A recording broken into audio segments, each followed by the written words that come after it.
Hello, everybody. We are back for our AI roundup on LinkedIn, Facebook, Twitch, all of the streaming platforms. We're super excited to be here, and I've got some really awesome guests, and we are going to talk about the Edge Summit again from a partner perspective. So I'm really excited to welcome our guest of honor, Amy.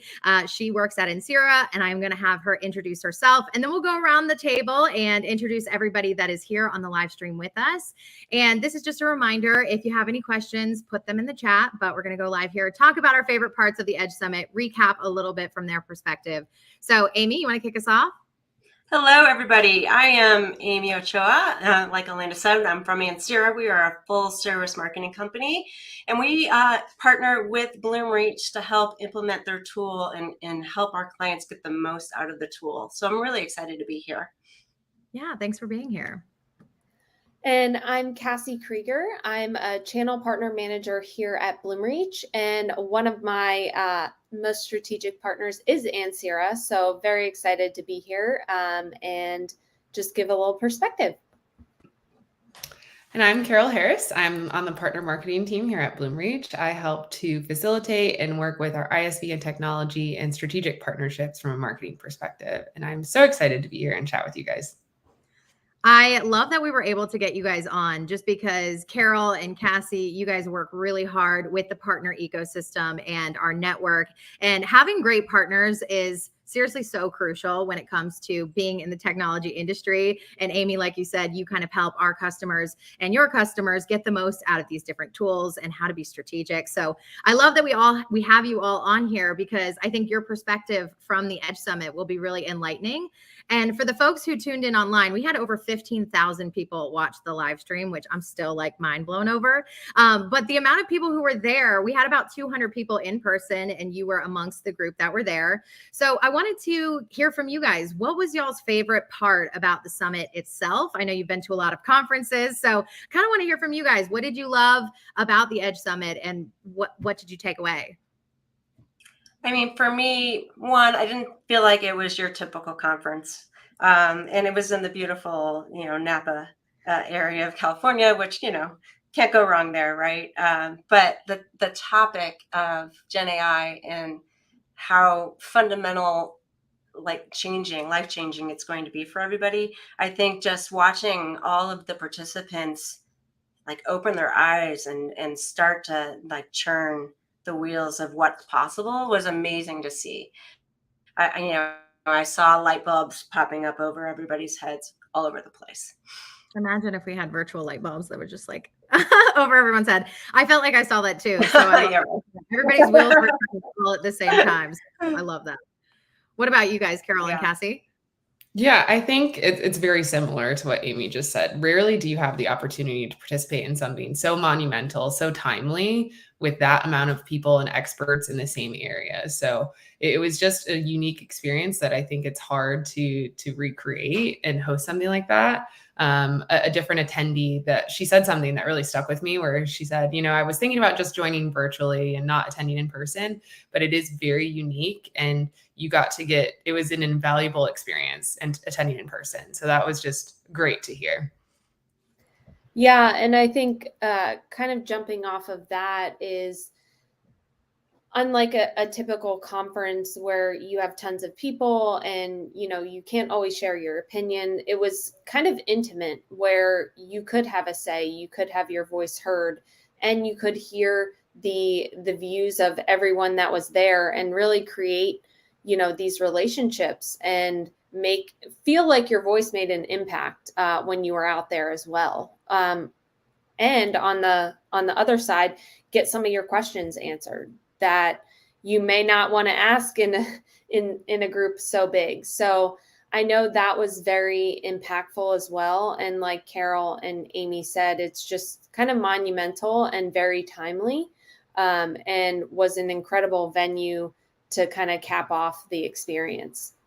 You really can't go wrong with Napa Valley and wine and good conversation. So we're kind of hearing a lot of the same sentiment, but if we do it again, I really want to emulate some of that. So if you tuned on the line and you had some favorite parts of the live stream, definitely leave us a comment below. We're always trying to hear from you guys and improve, but This takes me to my next question with you guys, because we talked about a lot of different things and we had some keynote speakers and we had some conversation houses, but I wanted to hear from y'all if anything from the keynotes really stood out to you guys. Are there any topics that you were surprised to hear about, or you felt like stuck with you? Anything that you guys can remember and share?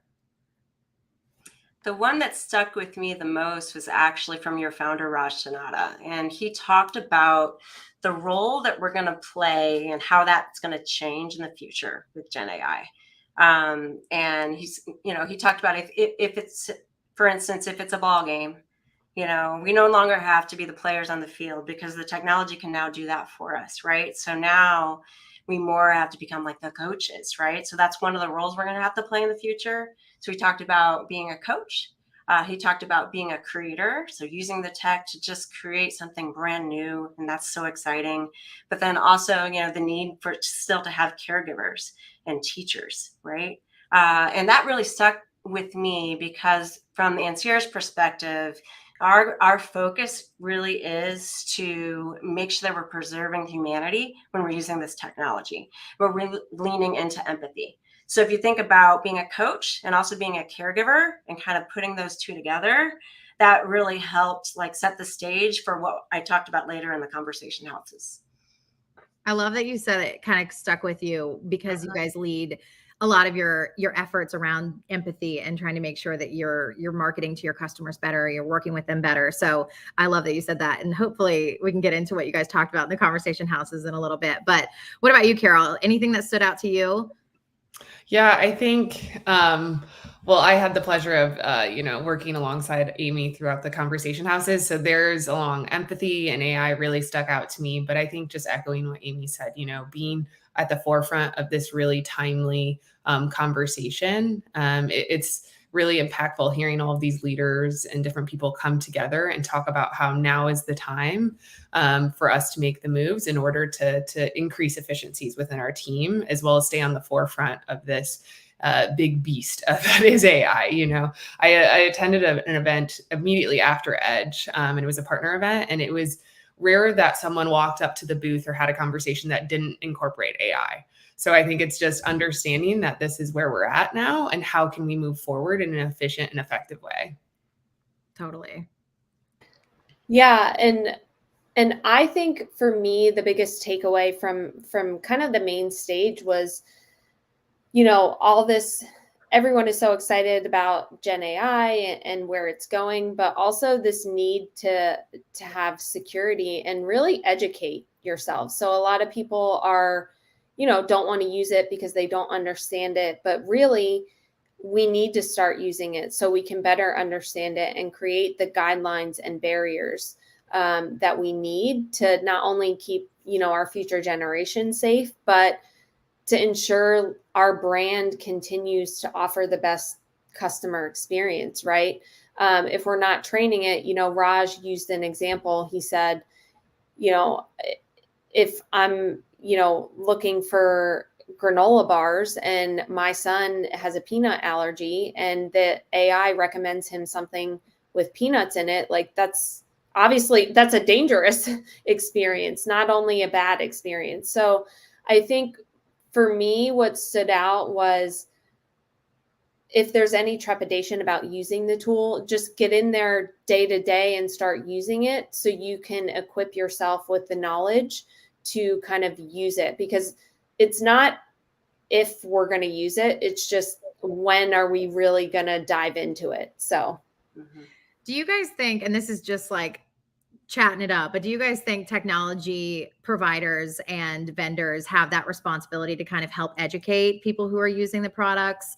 I find that just for us, we try to put out a lot of really educational content just because we know that people are using it, and it's just trying to, from a community perspective, we're trying to empower our customers to learn how to use it in the right way or in a really safe, productive way, and not just kind of like you said, balls to the wall, like willy-nilly out here just putting anything in. It's like the more specific you get, the more specific results you get. So it's like training the data. Do you guys feel like it's our kind of responsibility to work together in that. I just see a lot of content come out from the partner team. So I want to hear y'all's thoughts on this. I know it was a little off script, but Absolutely. The tool is, AI in general is just going to take so much data and do so much with it, but you have to make sure that the right data is in there to make sure that the content or the action that's being generated out of it is the right one. So I think we all have to be stewards of that data set, right? Because the tool is the tool, but what we put in it is really what matters. Yeah, I totally agree. And I think from a general perspective, like you don't know what you don't know, So educating and continuing to push out content or have these conversations, that's what Edge was all about, right? Having these conversations where maybe you don't know what's on the forefront or you don't know how to start the conversation, but somebody else is going to initiate and get you there. And also there's a lot of people that are like experimenting and maybe have a different knowledge set than you, or they've done something that you might not have done yet. So I do think that there's a lot of learning here. Like I'm still learning every single day. So I can only imagine our customers who are trying to market to their customers better are still learning. So that kind of leads me into the next question, because you mentioned, Carol, just conversations and how that can kind of bring you forward and help educate yourself. We had conversations houses throughout the summit. And if you were there, you were a part of these mini small groups, if you will. And Sarah actually led one, and Amy, you were kind of the brains behind that. So I kind of want to hear from y'all, like what conversations did you guys have in the conversation houses? How did they go? Is there anything that actually stood out to you guys when you were in those more intimate groups beyond the big keynotes? Well, I can start. So we led the Ancira house, this beautiful house at the resort. And our topic was about empathy and AI and how we preserve humanity with using the technology. So it was really interesting because we made the groups do a little homework. That we had a little brainstorming session after we talked about the factors of empathy and what you can do and how you can use the Bloomreach tool to make better outcomes and better experiences for consumers. So we set the stage, we gave them a scenario to work through, and then we had them split out and present their findings. And it was fascinating to see how everybody came at it differently, but they all, I felt, elevated whatever the basic journey or experience would have been, knowing that they had to layer in that empathetic layer, if you will. So that was our house. I thought it was a lot of fun. Got to meet a lot of people. Carol is there beside us. So I don't know what your perspective was on it, Carol. Yeah, I thought it was absolutely amazing. I think each house was unique.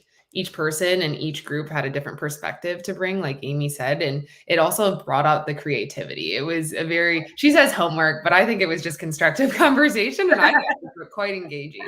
Because of the scenario that they gave them, everyone was really bought in.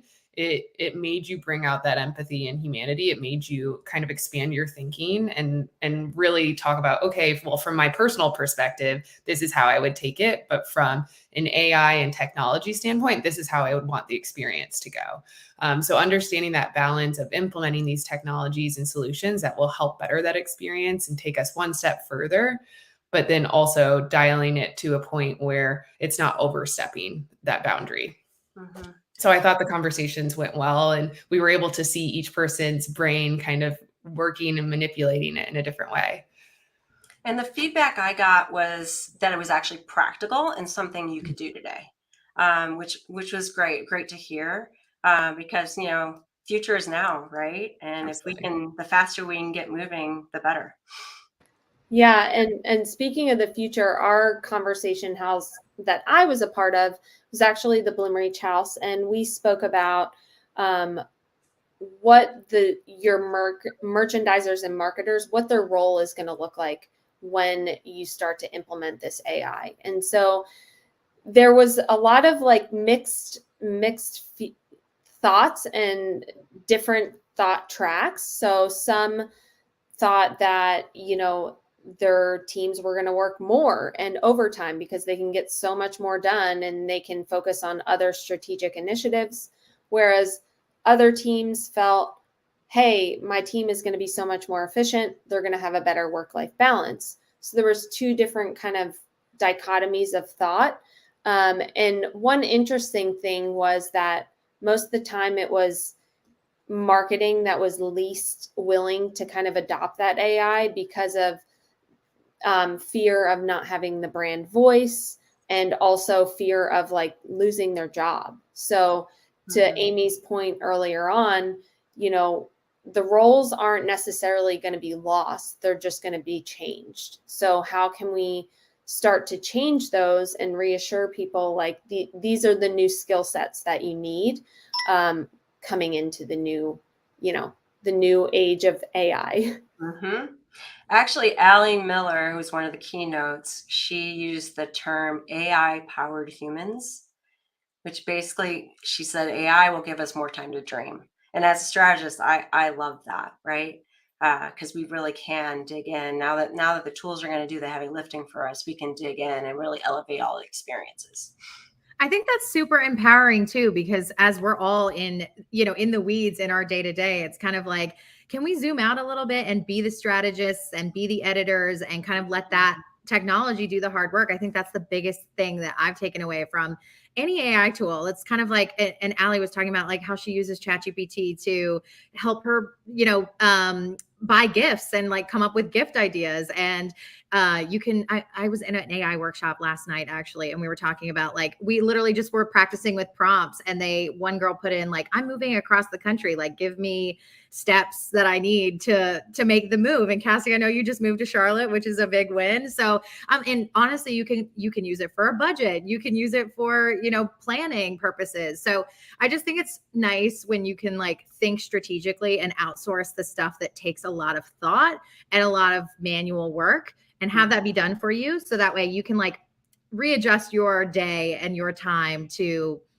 have it go towards something that's a little bit more impactful, where you feel like you're making a bigger difference instead of like just like overwhelmed with the weeds and planning and all of that. So I think that's where the tools can be amazing for productivity. I know that we've talked about this week in and week out. So it's just kind of cool to hear you guys talk about like how everybody perceived these conversations and how maybe there was some trepidation, but hopefully these conversations really helped bring out like maybe some comfortability, and hearing how other people use it and hearing how it like can actually help you was really beneficial. So I guess that leads me to my next question. And I just want to know, like, from y'all's perspective, based on these conversations, like, did anything make you feel like you wanted to implement something new? Did you guys get any tips from anybody where you like, I have to try this next? And Amy, you spoke about the wheels turning already, at the beginning. So any wheels that turned for you specifically, and what were you able to take back to your teams?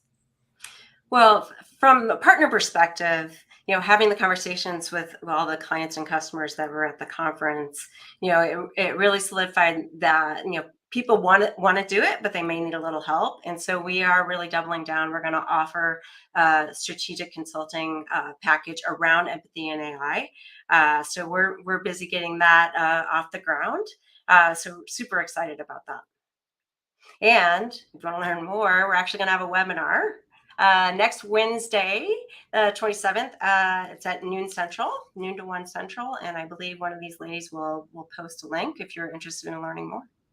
We will definitely share the link if you guys want to tune in. I think it's going to be really great. Anytime I get a chance to learn from our partners, we'll take it. So sign up today. What about you guys, Cassie, Carol? What are y'all's thoughts?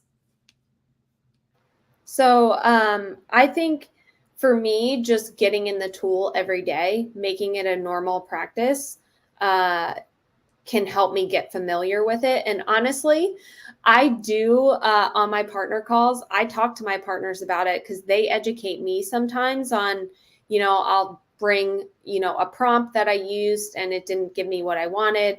And they'll give me advice like, try it this way, or change this, or try this. So they're always bringing me new ideas as well. But again, just getting in the tool every day and trying to use it for something that I'm doing. Right now, I'm trying to build a slide deck, just practicing and see what it comes up with and see if it can save me time. Because I think at At first, everybody's like, oh, it's going to save me so much time. At first, it might not save you time because it's going to take time to learn it, right? Mm-hmm. So I think, having that forward vision of this can save me time in the future, it might take me a little bit more right now.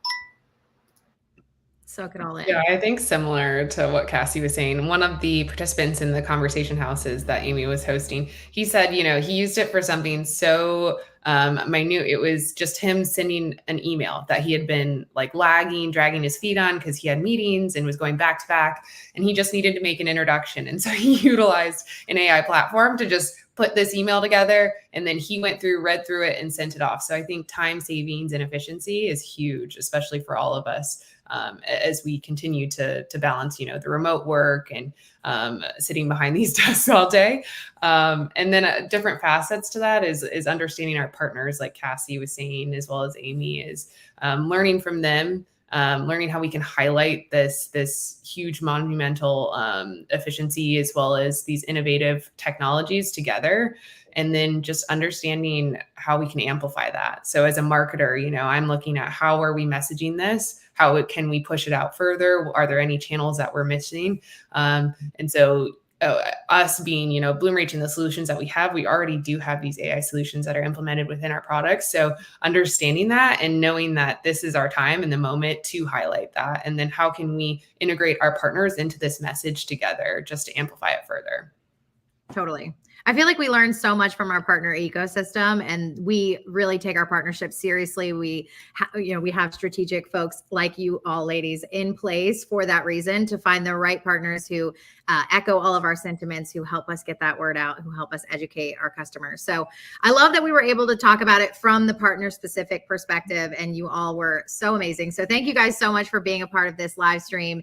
As usual, we keep it around 20 minutes. So we hope you enjoyed this conversation. Thanks for tuning in. If you have comments, definitely leave them in the chat. We will try to respond following up. But thank you, ladies, so much. And we will see everybody soon. Thank you. Thank you very much. Bye.